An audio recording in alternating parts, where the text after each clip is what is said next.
You're alone in a room, with nothing to do but think. Beside you sits a button, and pressing it delivers a real electric shock. The same jolt you told the researchers minutes earlier you'd pay money never to feel again.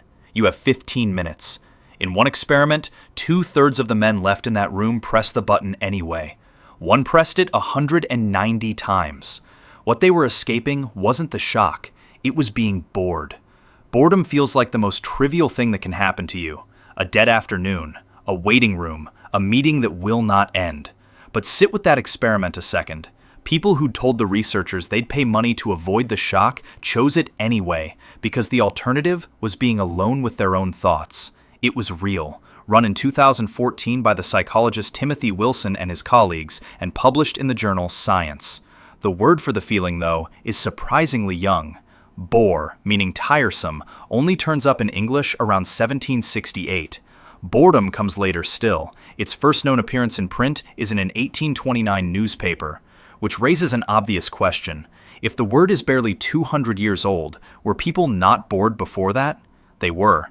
In fact, the feeling is so old that a man once described it in almost clinical detail more than 1,000 years before anyone had a word for it, and he was certain he was being hunted by a demon. Here's what most people get wrong about boredom. It isn't having nothing to do. You can be bored on a tropical beach and riveted by a tax form. Boredom researchers describe it as something closer to a failure of engagement. Your attention is hunting for something worth landing on and finding nothing. You want to be absorbed in something, and nothing in front of you will let you. That's why it burns. It isn't emptiness, it's a hunger with no food in sight, which reframes those people in the shock room entirely. They weren't choosing pain over calm, they were choosing anything, even a jolt they'd called unpleasant minutes before, over the specific discomfort of a mind that couldn't get a grip on a single thought. Their own company, it turned out, was the thing they most wanted to escape. You know the feeling in your body, even if you've never named it. Put your phone in another room, sit in a chair, and do nothing. Within a minute or two, something starts to itch. Not your skin, your attention. A restless pressure that seems to come from nowhere and climbs until you'll grab anything to make it stop. We treat that as a modern affliction, a symptom of screens and dopamine and shrinking attention spans. It is not modern. The pressure is older than electricity, older than the novel, older than the word you'd use to describe it. And the first person we know of who wrote it down in detail wasn't distracted by anything at all. He had deliberately removed everything there was to be distracted by. His name was Evagrius Ponticus, and around the year 385, he was living as a monk in the deserts of Egypt. He and the others had gone there on purpose, to strip life down to prayer, silence, and as little stimulation as a human can arrange. And in that emptiness, Evagrius named an enemy. He called it the noonday demon. It struck in the dead heat of the day, and he described its work with a precision that is unsettling to read now. The demon, he wrote, made the sun seem to stall in the sky. It made a single day feel like 50 hours. It drove the monk to keep leaping up to look out the window, to check how far the sun had crawled, to feel a sudden loathing for his own room and a longing to be anywhere else. A man alone in a desert, 16 centuries ago, describing the exact sensation of refreshing a page that hasn't updated. He thought he was being hunted by a spirit. He was being bored. So why would evolution hand a feeling this unpleasant to everyone who has ever lived? Because boredom may not be a malfunction at all. It's a signal, and possibly one of the more useful ones you have.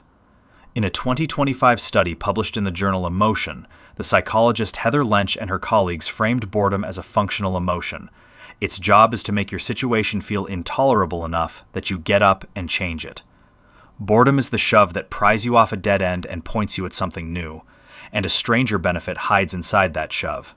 In 2014, two researchers at the University of Central Lancashire, Sandy Mann and Rebecca Cadman, made people do something deliberately tedious, copying numbers out of a phone directory, and then handed them a creative task: name as many uses as you can for a pair of plastic cups.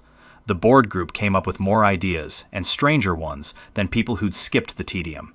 When the researchers swapped the copying for something even more passive, just reading the numbers, which leaves more room to daydream, creativity climbed again.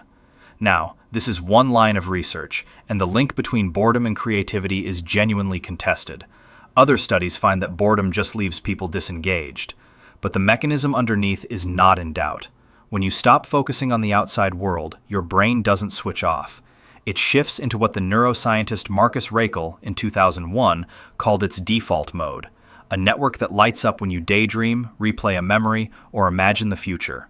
Boredom is what it feels like to be handed unstructured time. What your mind does with that time is wander, and a wandering mind is where a startling number of our ideas come from. Which brings us to a quietly strange fact about right now. For almost all of human history, boredom was unavoidable.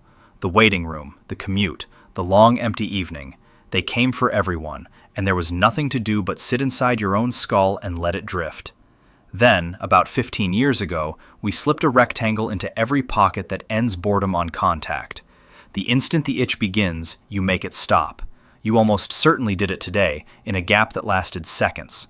We decided boredom was the problem, and we built the perfect cure. But if that restless, useless, ancient feeling was also the doorway to the wandering mind, the place ideas come from, the pressure that pushes you to change your life, then we may have deleted something without ever deciding to. The monk in the desert fought his noonday demon for years. You banished yours this morning, without noticing, the second you reached for your phone.